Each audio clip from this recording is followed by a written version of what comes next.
والسلام علی من لا نبی بعدہ اما بعد فاعوذ باللہ من الشیطان الرجیم بسم اللہ الرحمن الرحیم۔ معزز سامعین ناظرین، کل ہمارا موضوع محفل شہادت ذکر امام علی مقام عبید اللہ ابن زیاد جو گورنر تھا بصرہ کا، اس کی بصرہ سے کوفہ کی طرف روانگی جو ہے، یہاں پہ ہم نے بات چھوڑی تھی۔ جب عبید اللہ ابن زیاد نے یزید کا حکم نامہ موصول کیا اور اس میں یہ لکھا تھا کہ تم فوری طور پر بصرہ کو چھوڑ کر یہاں اپنا بھائی جو عثمان بن زیاد ہے اسے اپنا نائب مقرر کرو اور فوری طور پر کوفہ پہنچو اور وہاں پہ جو نعمان بن بشیر گورنر کوفہ ہیں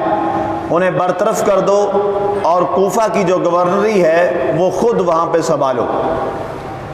اب یہ شخص بڑا مکار قسم کا آدمی تھا، یہ وہاں سے چلا، کافی لوگ اس کے ساتھ مل گئے، تو راستے میں جب یہ قادسیہ کے مقام پہ پہنچتا ہے تو وہاں پہ اس نے اپنے جو قریبی 20-25 لوگ تھے ان سے کہا کہ ہمیں اس راستے سے جانا ہے جو راستہ حجاز سے آتا ہوا کوفے جاتا ہے۔ انہوں نے کہا جی اس کی کوئی خاص وجہ؟ اس نے کہا ایک تو میرا اونٹ اسی انداز میں تیار کیا جائے اور میرے لیے وہ لباس لاؤ جو میں ساتھ فلاں شخص کے ذریعے سے تمہارے ساتھ لایا ہوں، وہ یہ ہے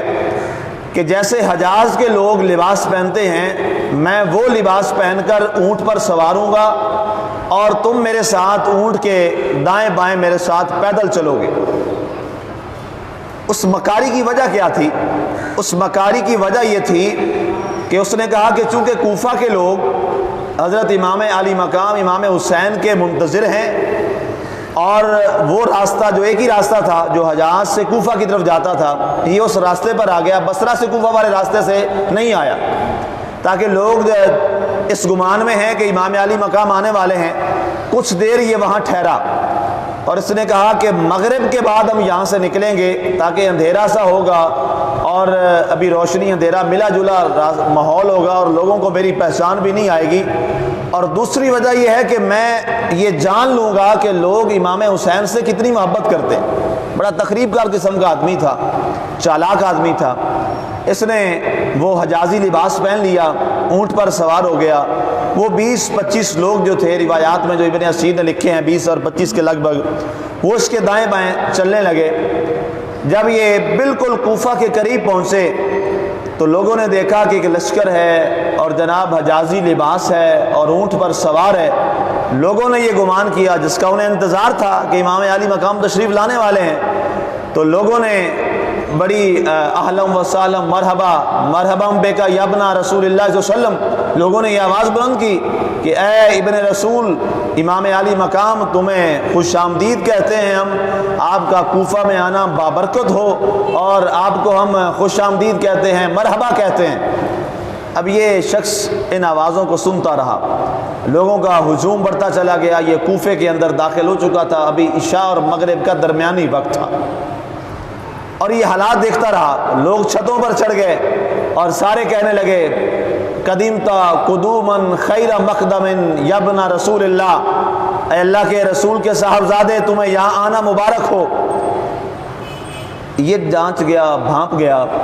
کہ لوگوں میں امام علی مقام کی محبت بہت زیادہ ہے۔ اب یہاں پر بڑی حکمت عملی کے ساتھ چلنا پڑے گا۔ اگر میں نے براہ راست آ کر یہاں اعلان کر دیا کہ میں ابن زیاد ہوں اور میرے ہاتھ پر یزید کے بارے بیعت کرو، لوگ تو میرے مخالف ہو جائیں گے اور ہو سکتا ہے ہجوم میں کنٹرول نہ کر سکوں۔ یہ قافلہ چلتا چلتا لوگ جو ہے وہ چھتوں سے گھروں سے دائیں بائیں ساتھ ملتے گئے اور اس کا وہ ہجوم بڑھتا چلا گیا، قافلہ بن گیا۔ تو یہ جب دارالامارت میں یعنی گورنر ہاؤس کے قریب پہنچا تو نعمان بن بشیر وہ اوپر آئے چھت پر، گورنر ہاؤس کی چھت پر، اور انہوں نے بھی یہی سمجھا کہ یہ امام علی مقام آگے ہیں، تو انہوں نے کہا کہ اے امام علی مقام، نہ میں آپ کو گورنری دے سکتا ہوں اور نہ میں آپ کے خلاف جنگ لڑ سکتا ہوں، میری گزارش ہے آپ واپس چلے جائیں۔ تو یہ اور زیادہ قریب ہو کے نعمان بن بشیر سے بولا کہ تمہارا بھلا نہ ہو، برباد ہو جاؤ، دروازہ کھولو، مجھے اندر آنا ہے۔ تو وہاں ایک شخص تھا جو پرانا اسے جانتا تھا، اس نے گورنر نعمان بن بشیر سے کہا کہ یہ امام علی مقام نہیں ہے، یہ تو عبید اللہ ابن زیاد ہے جو بصرہ کا گورنر ہے اور اب یہاں پہنچ چکا ہے۔ حضرت نعمان بن بشیر بڑے حیران ہوئے کہ یہ کیا ماجرا ہو گیا۔ گورنر ہاؤس کا جب دروازہ کھولا گیا دارالامارت کا، یہ شخص اندر جاتے ہی اس نے وہ حجازی لباس اتار کے پھینک دیا اور نعمان بن بشیر سے کہا کہ فوری طور پر تم معزول کیے جاتے ہو اور میں یہاں رات گزاروں گا، کل سے میں اپنی گورنرشپ کا باقاعدہ اعلان کروں گا۔ اور اس کے پاس وہ تحریر نامہ شامل تھا، موجود تھا، جو یزید نے پہلے ہی بھجوا دیا تھا۔ حضرت نعمان بن بشیر کے اندر ظاہر اہل بیت کی محبت تھی اور وہ لڑنا بھی نہیں چاہتے تھے اور ساتھ دینے کے لیے بھی مکمل طور پر تیار نہیں تھے۔ وہ خاموش ہو گئے۔ صبح کے وقت سارے لوگ جب دارالامارت گورنر ہاؤس کے باہر جمع ہوئے تو یہ گورنر ہاؤس کی چھت پہ آیا اور اس نے وہاں پر یہ اعلان کیا، اس کا باقاعدہ وہ جو تحریر ہے وہ ابن اسیر نے اور طبری نے نقل کی۔ اس نے کہا کہ میں عبید اللہ ابن زیاد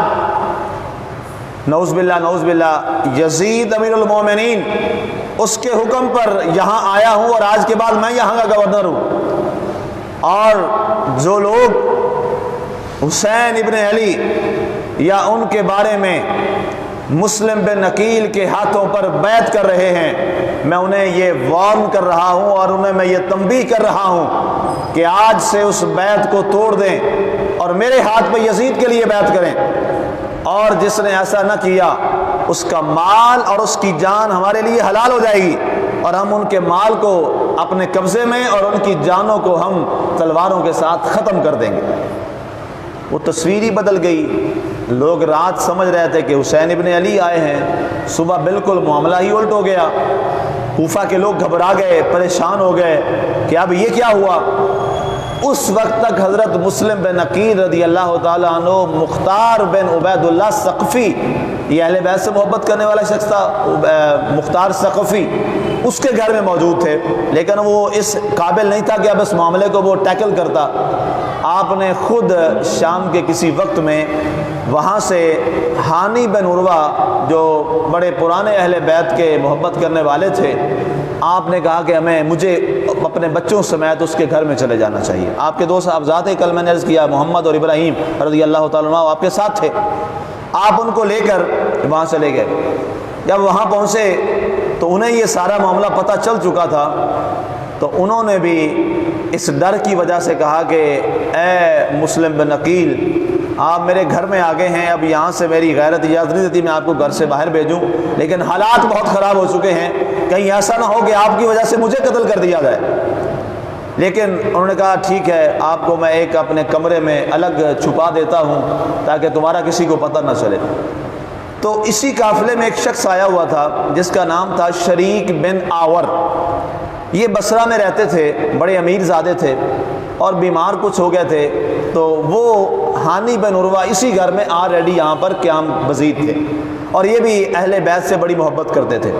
انہیں جب پتہ چلا کہ حضرت مسلم بن عقیل اس گھر میں آئے ہیں، انہوں نے ان سے ملاقات کی، تو اتنے میں ابن زیاد جو اب کوفہ کا گورنر بنا تھا،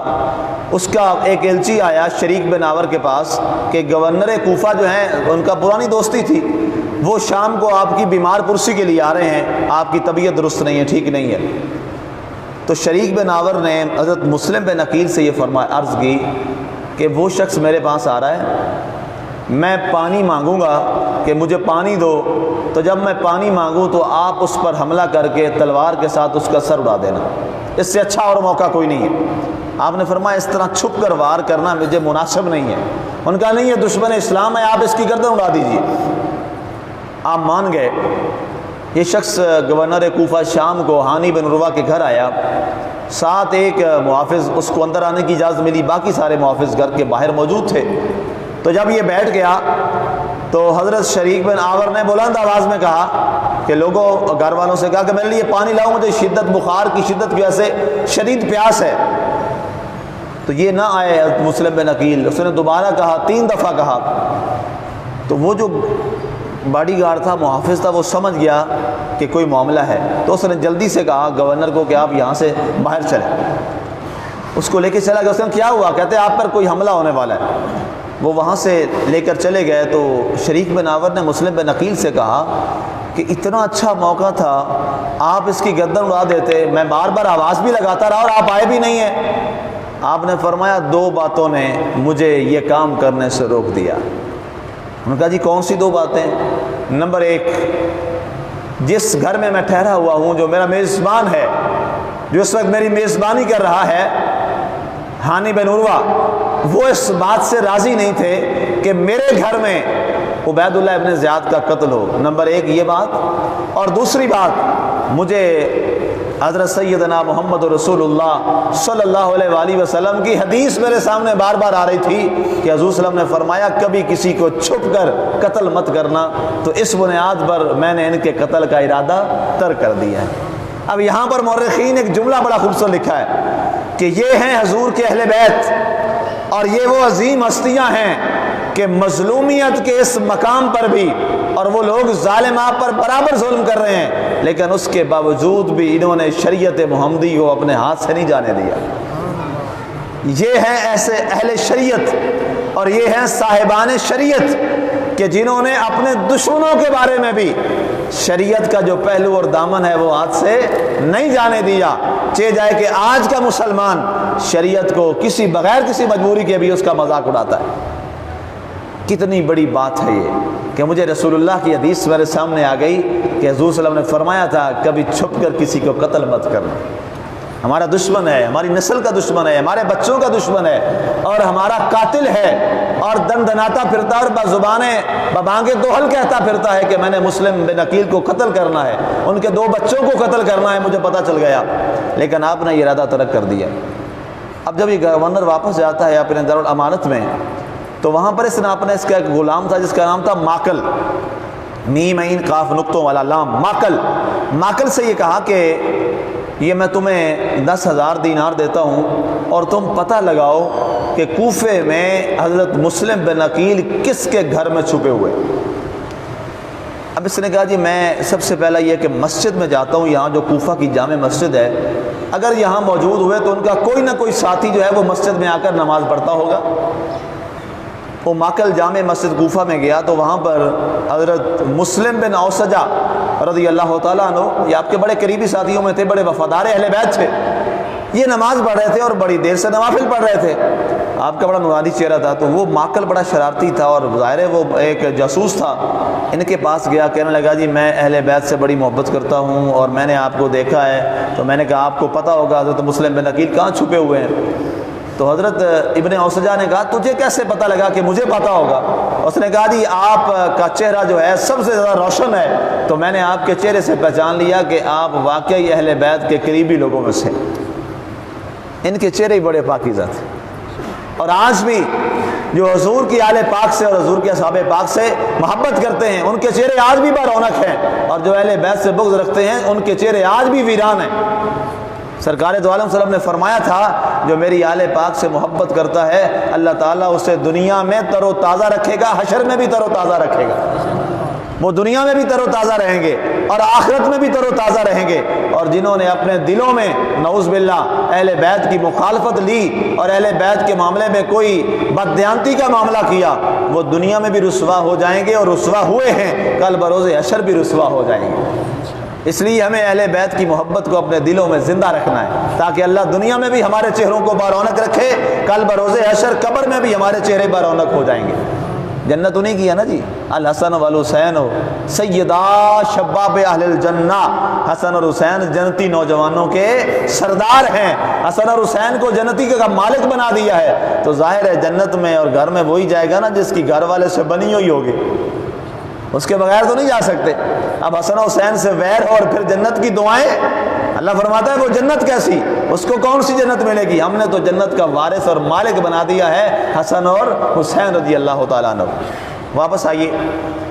اب اس نے جب یہ باتیں کی اور کہا جی میرے پاس یہ 10,000 دینار بھی ہیں، میں ان کو تحفہ بھی دینا چاہتا ہوں، تو آپ نے بتا دیا کہ وہ ہانی کے گھر رہتے ہیں، آؤ میں تمہیں ملوا دیتا ہوں۔ وہ اس دھوکے میں آ گئے،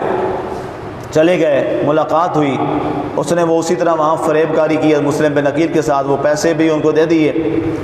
تو یہ شخص کیا کرتا، صبح آ جاتا اور شام کو وہاں سے واپس جاتا۔ اس دوران خفیہ طور پر لوگ حضرت مسلم بن عقیل کے ہاتھوں پر بیعت کر رہے تھے، اور تاریخ تبری کے مطابق 40,000 لوگ اس وقت تک مسلم بن عقیل رضی اللہ تعالی عنہ کے ہاتھوں پر بیعت حسین پاک کے لیے کر چکے تھے۔ اب یہ جب بات ہوئی تو اس نے یہ سارا معاملہ وہاں پر پیش کر دیا اور بتا دیا جا کے ماکل نے کہ وہ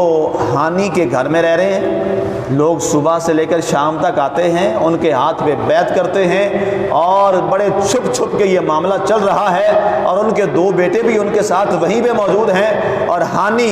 بن عروہ نے انہیں مکمل طور پر پناہ دے رکھی ہے۔ اس کے بعد پھر ہانی کے بارے میں اس نے گورنر ہاؤس سے کیا آرڈر جاری کیا، اس کو انشاءاللہ یہی سے کل آگے بیان کریں گے۔ وما علینا الا البلاغ المبین۔